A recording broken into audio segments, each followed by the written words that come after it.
Warahmatullahi wabarakatuh dan selamat pagi adik-adik. Jadi kita lanjut untuk pertemuan berikutnya, yaitu kita masuk ke pokok bahasan relasi rekursif non homogen dengan koefisien konstanta. Ya, pada pertemuan selanjutnya kita telah membahas mengenai relasi rekursif homogen, di mana untuk relasi rekursif homogen ya caranya untuk menentukan solusinya adalah dengan menggunakan metode akar karakteristik. Ya, untuk relasi rekursif non homogen ini ya ada metode yang kita gunakan adalah dikenal dengan istilah metode koefisien tak tentu. Nah, jadi ada tiga kasus yang terkait dengan metode koefisien tak tentu ini. Nah, jadi untuk relasi rekursif non homogen sendiri terbagi dua ya untuk penyelesaiannya. Ada metode koefisien tak tentu,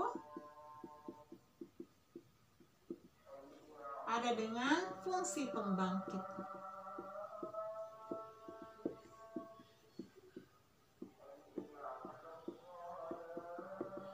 Ya, jadi ada dua cara untuk menyelesaikannya ya. Jadi kita akan membahas metode koefisien tak tentu. Baik, sebelum membahas lebih jauh mengenai seperti apa penyelesaian dari relasi rekursif non homogen ini, ya jadi kita perhatikan dulu bentuk umumnya untuk relasi rekursif non homogen. Ya, sama seperti tadi ya. Ini adalah bagian rekursif dari relasi rekursif. Kemudian Fn-nya ini tidak sama dengan 0. Ya, kalau tadi relasi rekursif homogen, Fn-nya sama dengan 0 ya. Nah, baik, kita ke metode koefisien tak tentu. Jadi untuk pertemuan hari ini kita akan khusus membahas cara penyelesaian relasi rekursif non homogen dengan koefisien konstanta dengan menggunakan metode koefisien tak tentu. Ya, jadi ada tiga kasus ini, kasus yang berkaitan dengan metode koefisien tak tentu. Jadi kasus pertama, bila Fn merupakan suatu polinom berderajat T di dalam N, yaitu ya jadi ini Fn-nya itu kita ganti dengan seperti ini. Jadi Fn ini kalau bentuknya seperti ini, oke, maka solusi khususnya seperti ini. Ingat ya, solusi khusus bukan solusi umum. Nanti saya jelaskan sebentar apa bedanya solusi khusus dan juga solusi umum. Ya, perhatikannya, A1NT tambah A2N berpangkat T dikurang 1, ya ini identik dengan solusi khususnya. Oke, perhatikan, ini juga identik dengan ini, kemudian ini juga identik dengan ini, dan seterusnya. Nah, kita akan kasus kedua. Bila Fn berbentuk A dikali beta berpangkat T, ya ini kan bentuk eksponen ya, maka solusi khusus relasi rekursif tersebut adalah B dikali beta berpangkat T. Jadi ini juga identik. Oke, jadi ini solusi khususnya. Ini adalah Fn dari relasi rekursif.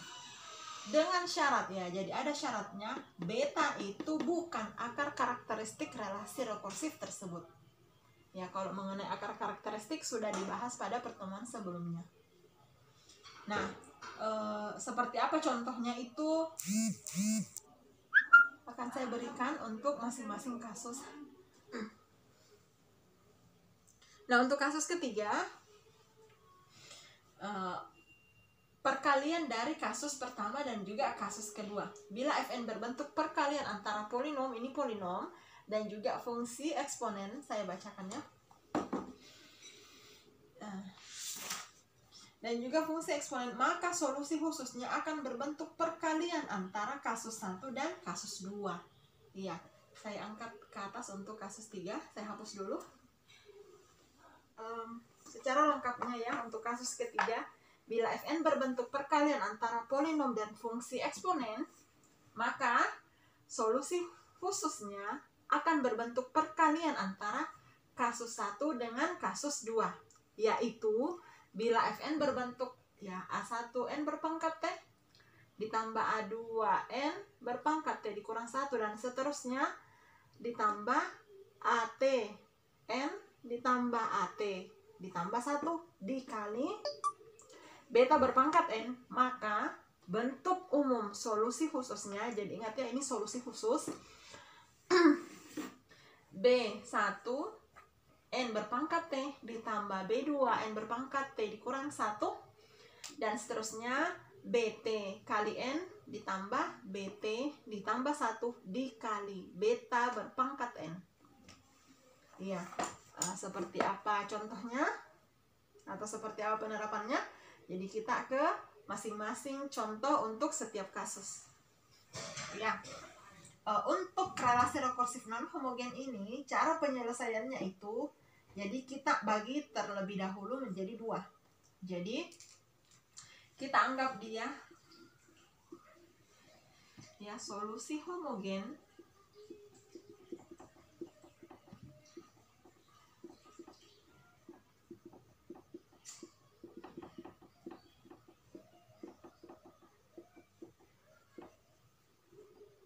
iya. Jadi relasi rekursif ini kita bagi 2 terlebih dahulu. Jadi kita selesaikan dulu bentuk homogennya. Nah, jadi kita misalkan sama dengan 0 dulu yang pertama, sehingga solusi homogennya kita akan dapat atau kita kenal sebagai solusi umum.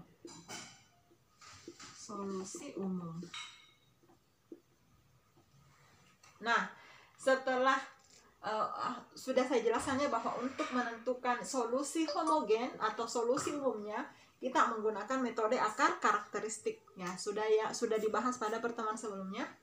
Nah, untuk menentukan setelah diperoleh solusi homogennya atau solusi umumnya, kita akan mencari solusi non homogennya.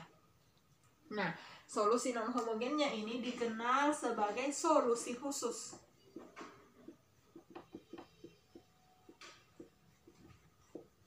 Iya, bisa dibedakannya jadi solusi umum dengan solusi khusus. Nah, solusi totalnya,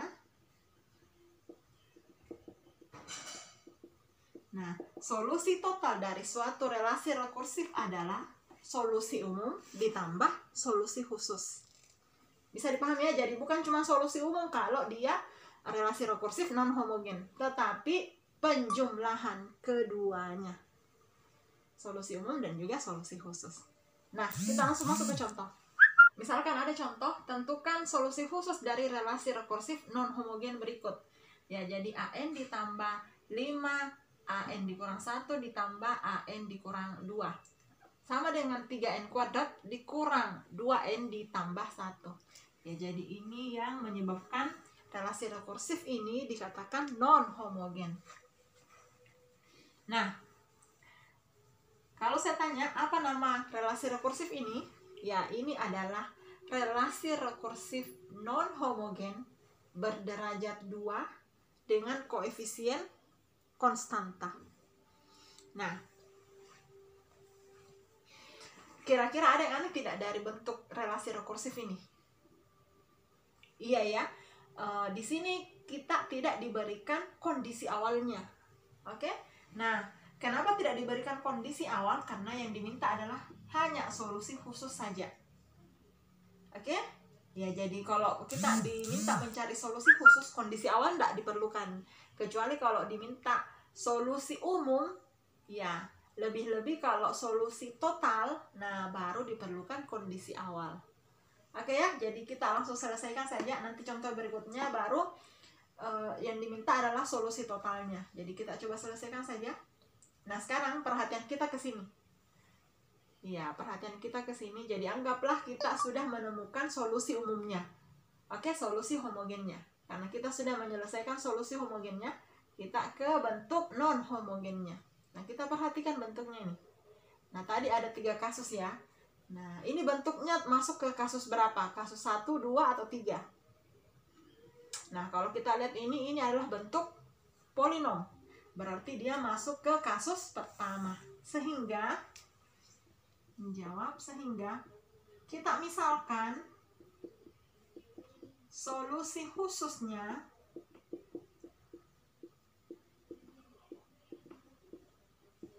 adalah, ya, jadi solusi khususnya itu berdasarkan bentuknya ini.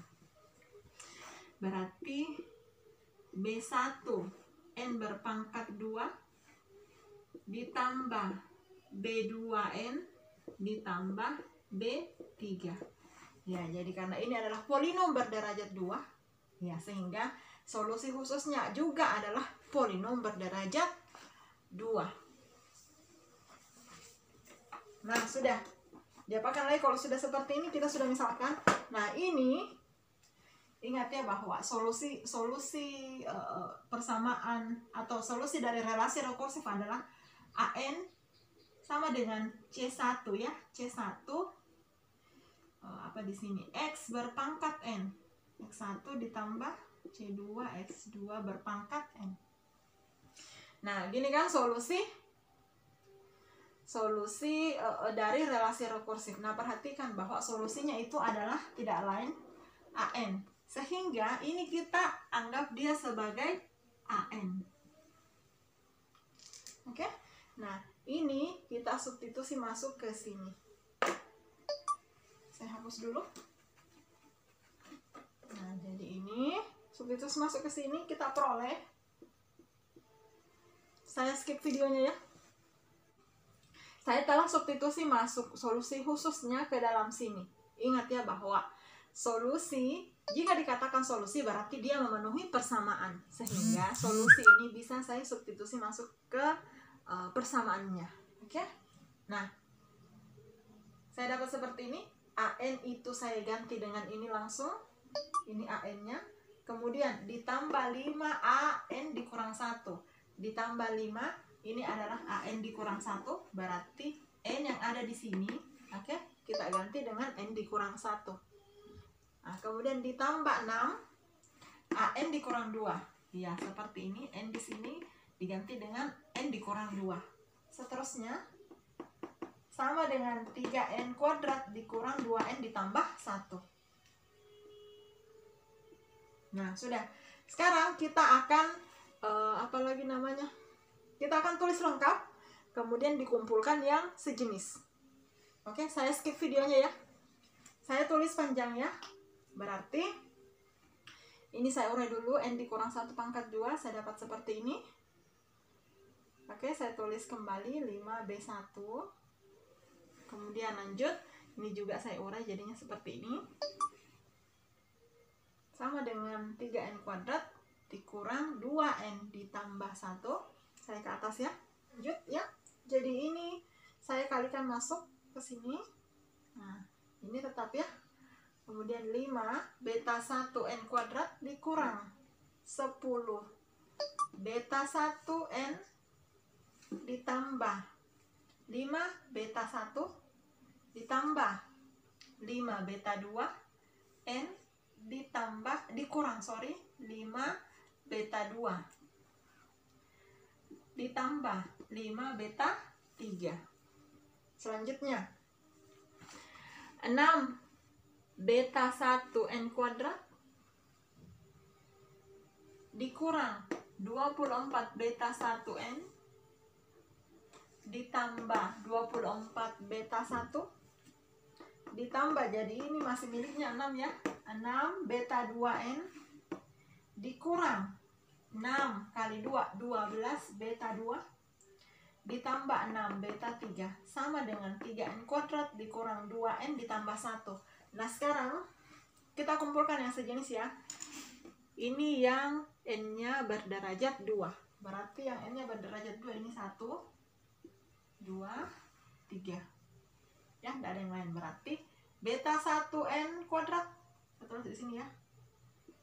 Beta 1 tambah 5 beta 1 tambah 6 beta 1 N kuadrat. Oke, ini hapus saja. Kemudian yang N berarti ditambah, ini dia beta 2 yang ada NN nya min 10 beta 1 tambah 5 beta 2, beta B ya. Kemudian ini lagi kurang 24 B1, ini lagi 6 B2. Ya, udah ada. Ini kalian. Saya skip videonya ya supaya cepat. Perhatikan ya untuk bagian terakhir, oke? B3 ditambah 5B1, saya tulis, dikurang 5B2 ditambah 5B3 ditambah 24B1 kurang 12B2 ditambah 6B3. Jadi selesai semua ya. Nah sekarang sesuaikan, berarti ini 1 ditambah 5 ya 6, tambah 6 iya berarti 12.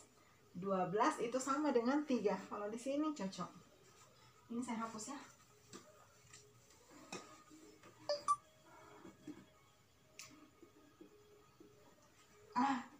Sorry.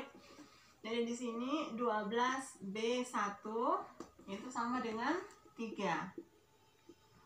Sehingga B1 itu sama dengan 3/12 alias 1/4. Nah, kita sudah dapat B1. Selanjutnya B2 dan B3. Ini saya hapus dulu. Yang N-nya berderajat 1, berarti ini ya. B2, silahkan dijumlahkan.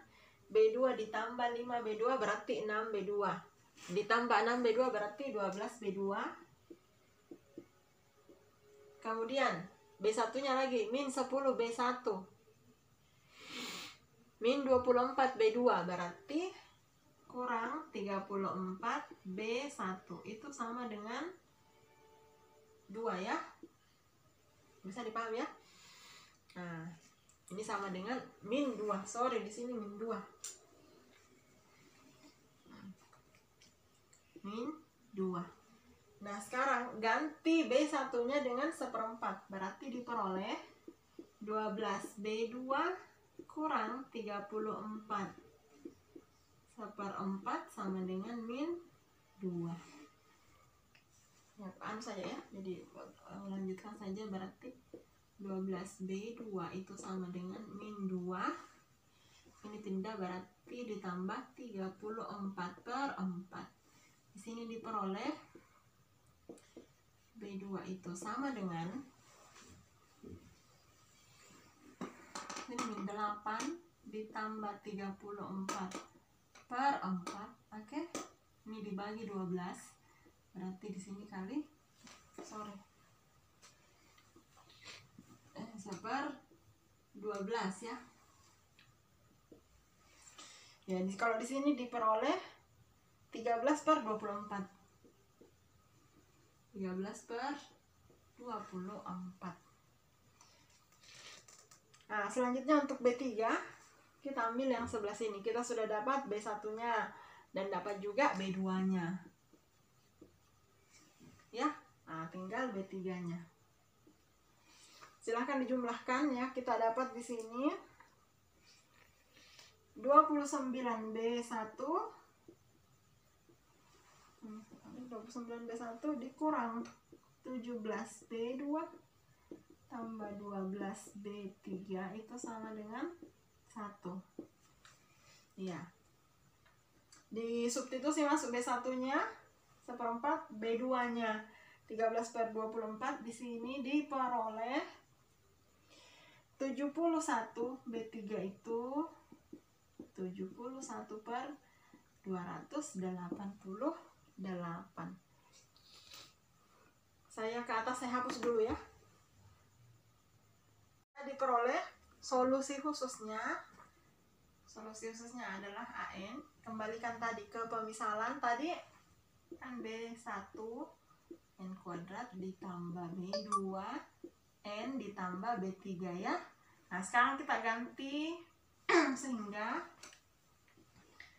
sehingga solusi khususnya adalah B1 ganti dengan 1/4 N kuadrat ditambah B2-nya ganti 13/24 N ditambah B3-nya 71/288. Ya, jadi ini adalah solusi khususnya. Kita ke kasus contoh ya, contoh untuk kasus kedua. Saya langsung katakan kasus kedua karena perhatikan bahwa dia adalah bentuk eksponensial. Nah, di sini saya sengaja tulis relasi rekursif secara lengkap yang dilengkapi dengan bentuk rekursif dan juga kondisi awalnya. Nah, kita diminta menentukan solusinya. Nah, jadi caranya, ya tadi sudah saya sampaikan bahwa kita selesaikan dulu bentuk homogennya. Ya, jadi bentuk homogen kita selesaikan dengan metode akar karakteristik ya. Jadi ini kita misalkan dulu.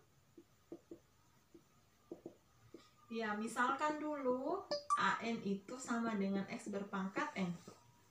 Jadi ini langsung saya percepat ya.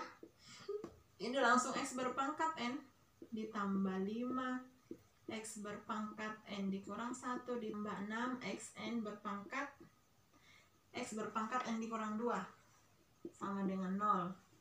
Oke, homogen ya, jadi ini saya anggap dulu sebagai 0. Kemudian saya bagi dengan X berpangkat N dikurang 2. Diperoleh X berpangkat 2 ditambah 5X ditambah 6 sama dengan 0. Ya, saya faktorkan, saya dapat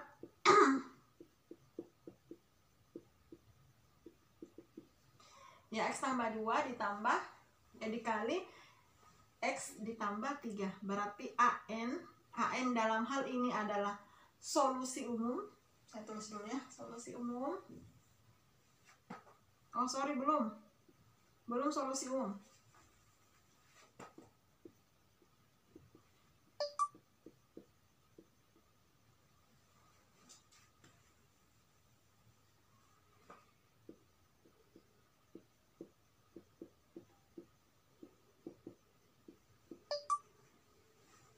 Nah, untuk memperoleh solusi umum, masukkan nilai-nilai pada kondisi awal.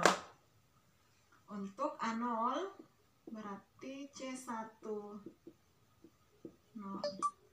tambah C2 min 3 0 sama dengan 1. Jadi sini diperoleh C1 tambah C2 sama dengan 1. Kemudian A1-nya sama dengan 2, berarti C1 min 2 berpangkat 1 ditambah C2 min 3 berpangkat 1 sama dengan 2.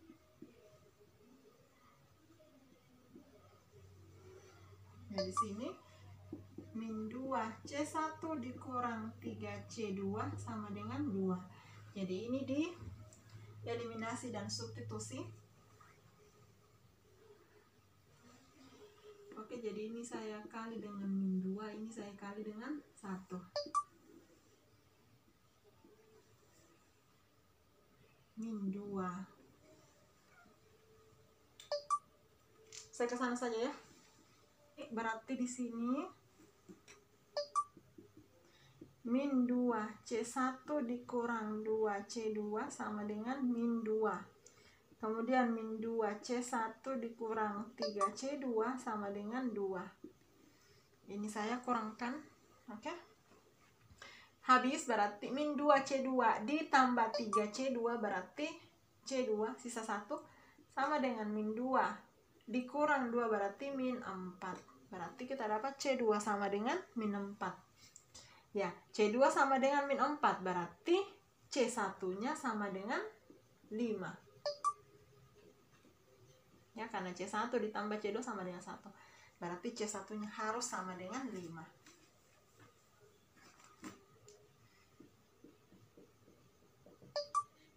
Nah, sudah. Sehingga didapat solusi umum. Saya tulis solusi umum. Ya, solusi umum langsung AN, atau kasih bikin saja ya supaya beda. Solusi umum itu sama dengan, kadang-kadang ada yang tulis H di sini. H itu berarti solusi homogennya. Ya. AN sama dengan C1. C1 tadi 5 kali min 2 berpangkat N ditambah C2.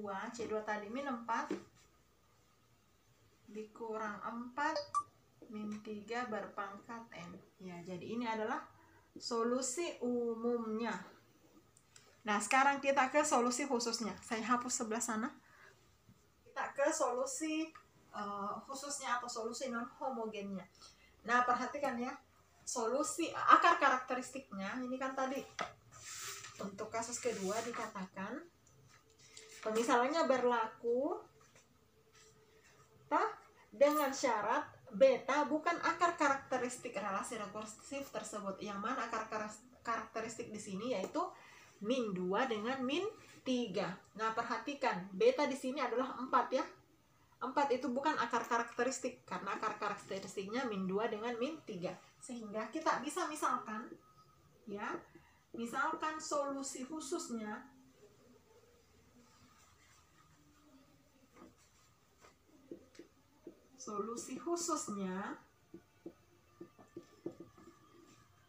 B dikali 4 berpangkat N. Iya, ini solusi khususnya ya. Jadi kita bisa memakai pemisalan seperti ini karena 4 ini bukan akar karakteristik. Nah, sekarang ini dimasukkan ke sini. Oke, disubstitusi karena ini solusi berarti yang ini memenuhi persamaan relasi rekursif. Berarti di sini B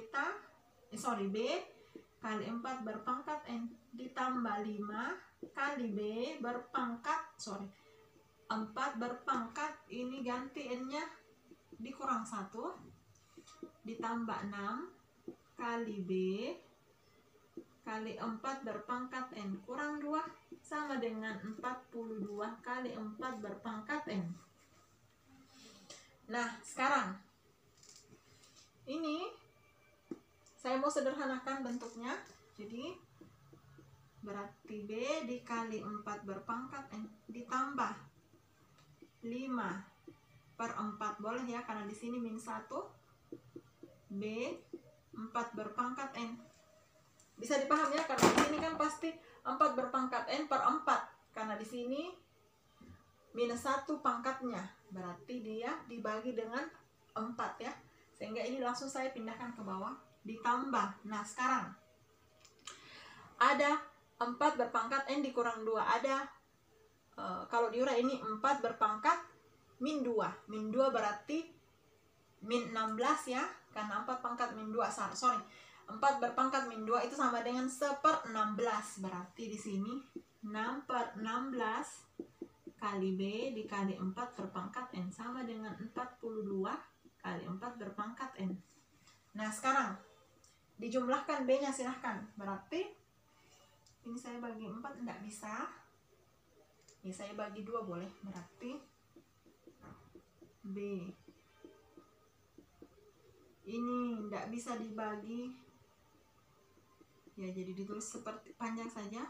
Ini bagi 2 berarti 3/8 B berkali 4 berpangkat N sama dengan 42 kali 4 berpangkat N.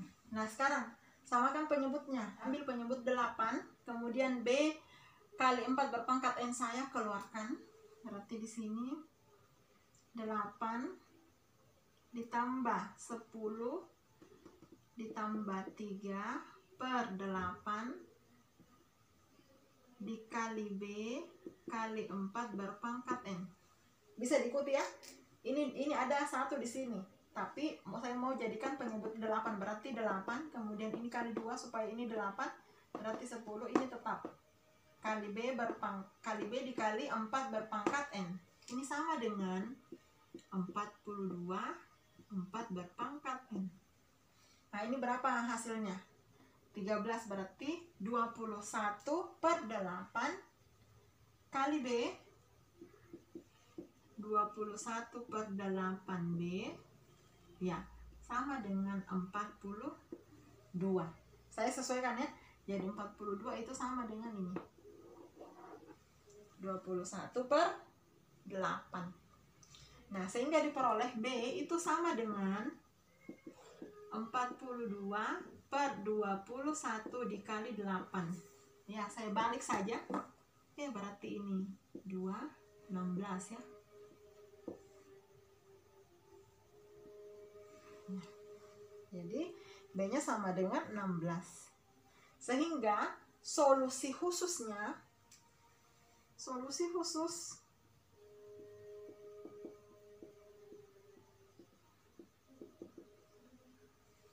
ini solusi khususnya, ganti B-nya dengan 16. 16 dikali 4 berpangkat N.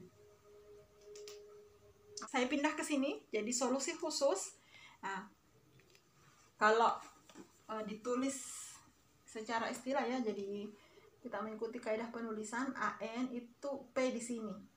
Artinya solusi partikularnya itu sama dengan 16 dikali 4 berpangkat N. Ini ya saya kasih ke sini. Sehingga solusi total adalah solusi umum ditambah solusi partikular, yaitu 5 min 2 berpangkat N dikurang 4 min 3 berpangkat N ditambah 16 dikali 4 berpangkat N. Ya, ini adalah solusi umum dan ini adalah solusi partikular. Nah, jumlah keduanya adalah solusi totalnya. Jadi ini adalah solusinya. Bisa dipahami ya?